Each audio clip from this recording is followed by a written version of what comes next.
This is Money Made Simple, the financial podcast that keeps it simple and gets to the point. Kia ora, welcome back to Money Made Simple. Today we are looking at everyday investor stories. So trying to find out about people's money journeys, how they deal with their finances, what's shaped them. And so we have a guest, a Simplicity member coming into the studio. So welcome, Rugved. Hi, Liv. Thanks for having me.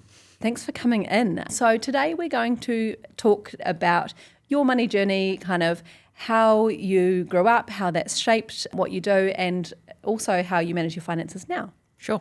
So let's get straight into it.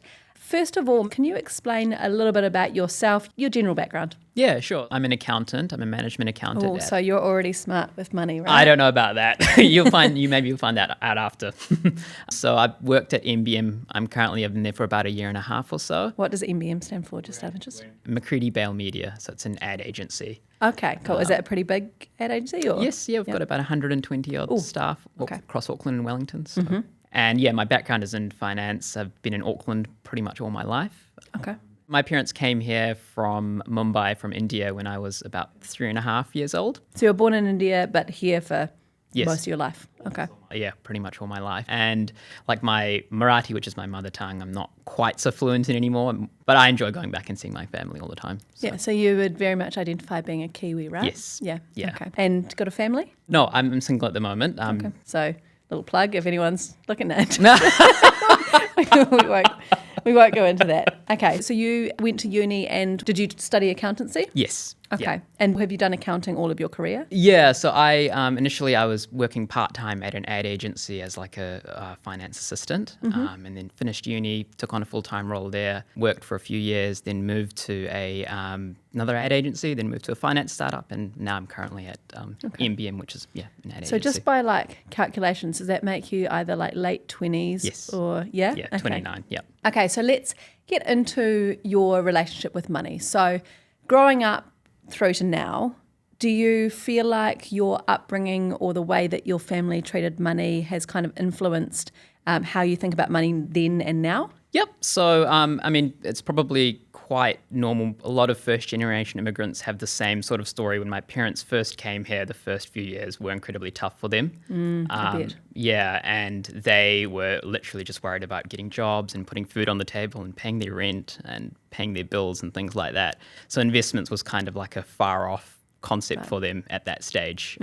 So, yeah, and obviously I was too young at that stage to know anything about money. Yeah.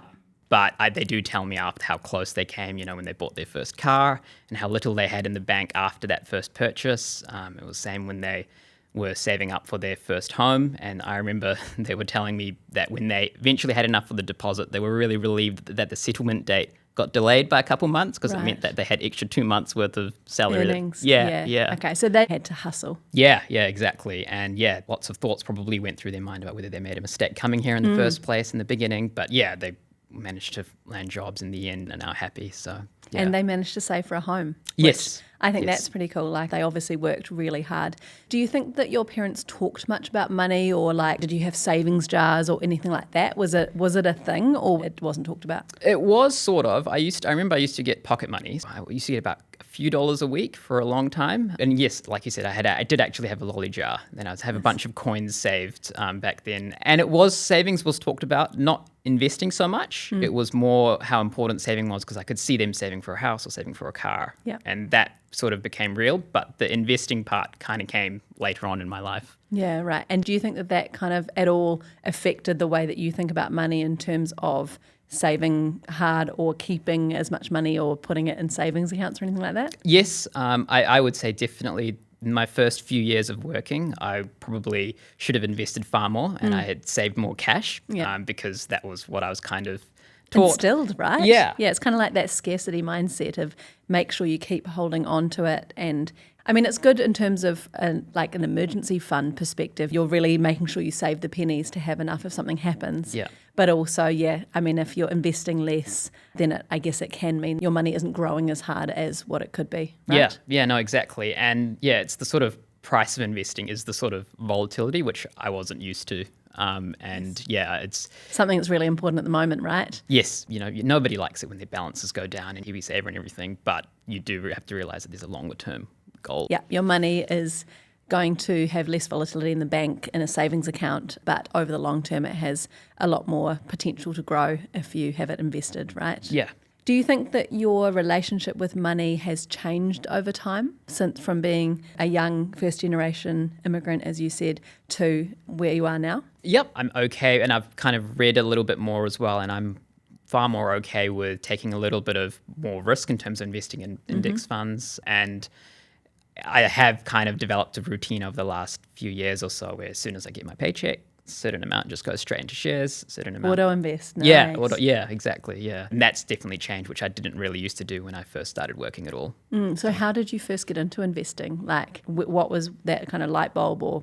I have to actually thank one of my friends from university because his dad was a prolific investor. Okay. And obviously my parents weren't. And he actually taught me. And back then investing was actually really hard. The platforms weren't as accessible. It was really hard to sign up and the fees were also much higher than what they are today. Yeah. So he taught me how to open up a platform, how to invest, what the kind of fees are. And yeah, I actually do have to thank him because if it wasn't for him at university, I don't know if I would have. Oh yeah, so you were a good almost 10 years ago. So you were almost ahead of the curve in that way. Any lessons along the way? Yes, definitely. Probably like a lot of people, I picked individual shares at the beginning, which, if I could go back, I'd definitely not do that. And I didn't pick risky companies, picked blue chip sort of, can I say the name of the companies? Yeah, of course. Oh, yeah. Meridian was my first one. Okay, interesting. Westpac, Air New Zealand. So yeah, right. The latter has not done so well. No, I was just thinking Air New Zealand was my first stock that I bought in the dip of COVID and thought I was absolutely amazing investor. And since then it's actually gone down. So yeah, picking stocks, one of those things that you don't need to wish that you hadn't done, but you can learn different ways along the way, right? Definitely, yeah. Most people, are not going to beat index funds. It's crazy to think that at university at 20 years old that I was going to be able to beat, index funds. Day trader. Yeah. And in terms of the way that you manage your own money, and obviously you're a good saver, are there particular things that you think you save and make sure that you put away versus what you feel like it's worth splurging on? Yep. So I have certain stacks of cash, a little bit for travel. That sounds interesting. I just got my stacks of cash in my bedroom. I wish it was actual stacks, but no. It would feel good, right? Yeah. So for my rent and bills and stuff like that, I have a separate stack for that. Play tennis, so I have my membership and my tennis rackets and shoes and everything else. It's worth spending on. Yeah, and sort of automatically, and I don't really think about. So, and that, it's a bit like it's anything really. You have to do it in moderation because you don't want to invest or save too much to not be able to spend a little bit of money because we need to live, right? YOLO. Yeah. If you're earning, you need to kind of survive and enjoy life as well. And that's a big part of, It's a balance, right? Yeah. And how about, let's get a little bit personal if you're comfortable with this, your finances and investments from your lessons around individual share trading into what you do now. Tell me about your investments versus KiwiSaver and what you tend to do. Yep, I contribute 6% to KiwiSaver. Nice. Going over the minimum. Yeah. Is that just a personal choice or is it because your employer matches or? No, that's a personal choice. I remember my first boss at the beginning, he told me to start contributing. When I got my first paycheck, he said, you should just do 10% because you won't know any better. And I did at the very beginning, and then I sort of reduce back that. A bit. Yeah. Especially when you first start working, it's very hard to see that money kind of disappear. And then I increased it a few years ago, basically back up to 6%. Oh, so you'd gone down to 3 Yes. at some point when you're like, I need more cash? Yes. Okay, Yeah. fair. Yeah, I definitely went back down, spent more money. Yeah, I wish I had stayed at 10. Probably my balance would have been a bit better, but yeah. But hey, it is what it is. But good on you for being 6. And then do you invest it all outside of KiwiSaver or is that kind of your main vehicle? Yes, no, I do invest in S&P 500, ASX 200, a little bit in the NZX 50 as well. Probably around 80 to 85% is in ETFs. So, and then the rest are sort of individual stocks, mostly held over from when I was young. What you already had and you don't want to get rid of because they're probably down like mine.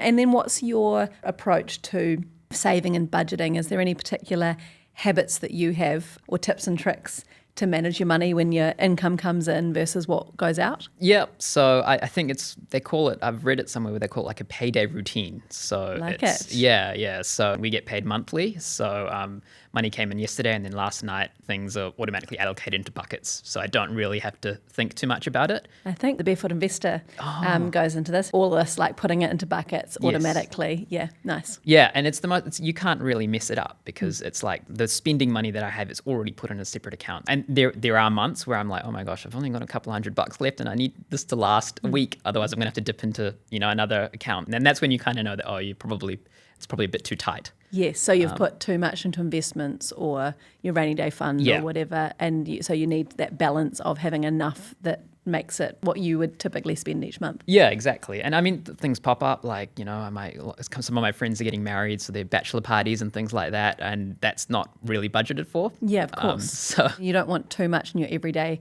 spending account, right? Because that money's not working as hard for you. Yeah. So that will come along and you then work out which bucket Exactly. kind of to take it from. Yeah.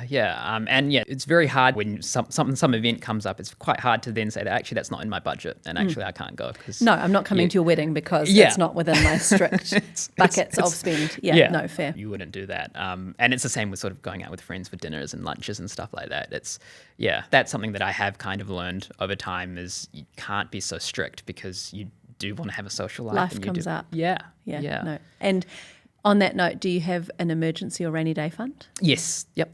Good on you. No, I do. It's in a separate savings account. So it's a separate bank account that I don't really see. Nice. Tell me how you discovered Simplicity. Have you changed KiwiSaver providers at all over your journey? Because you've probably been working longer than we've been around. Tell me about that. Yep. I first signed up and I think at that time, I didn't know anything about KiwiSaver really. I was Like working, most of New Zealand? Yes. I was working part-time and automatically got opted in. I couldn't even tell you what Who the provider was. Yeah, who the provider was. I think I'm the same. Yeah.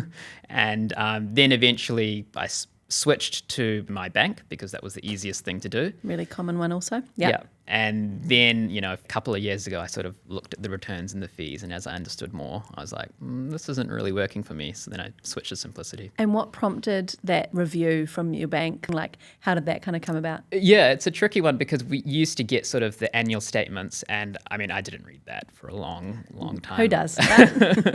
But as I started reading the Herald and bits and pieces where it was kind of brought up where you should actually look at who your fund provider is and what the returns are. And that kind of prompted me because I don't want to retire and kind of look back and be like, oh, you could have just done so much better. And it's not even like I had to do anything. It's just switch provider. It's very simple. Yeah.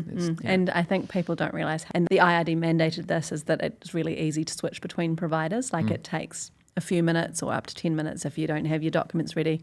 So you just heard, I guess, more as the KiwiSaver conversation became more of a public common thing to be talked about. Yeah. And started, that's great that I guess media have focused on it more so that people are more aware because, we want people to be engaged and the knowledge is power.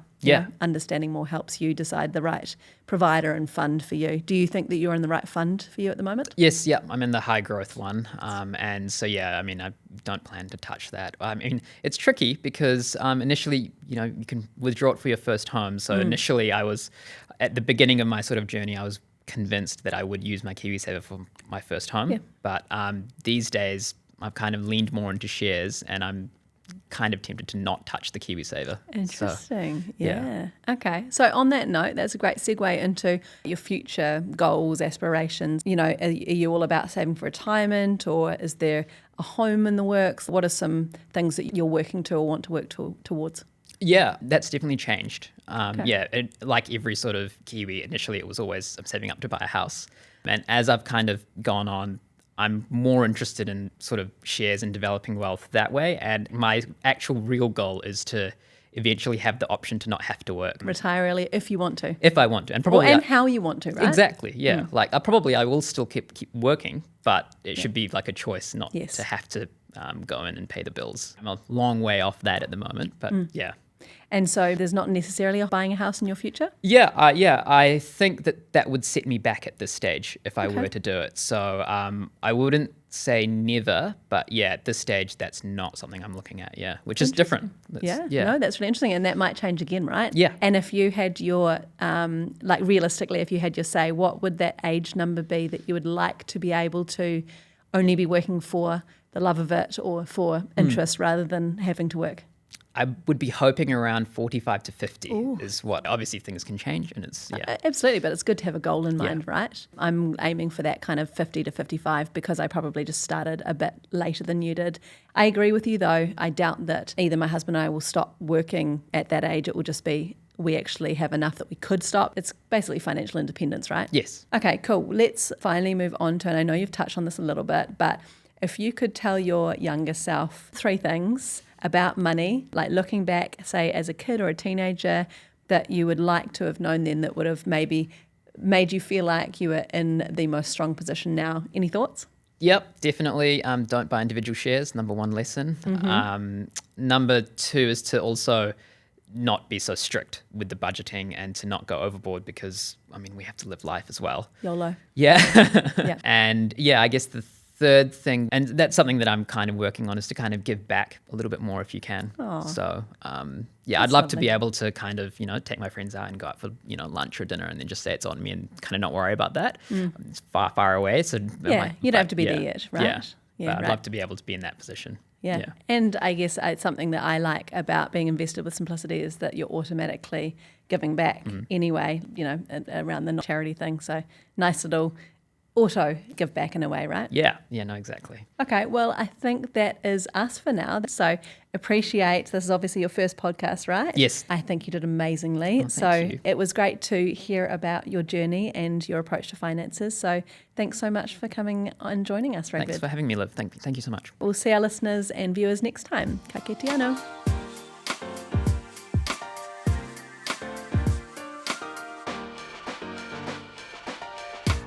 This podcast contains personal opinions and is intended to provide educational information only. It doesn't relate to your particular financial situation or goals and is not financial advice or recommendations. Simplicity New Zealand Limited is the issuer of the Simplicity KiwiSaver scheme and investment funds. For product disclosure statements, please visit Simplicity's website simplicity.kiwi.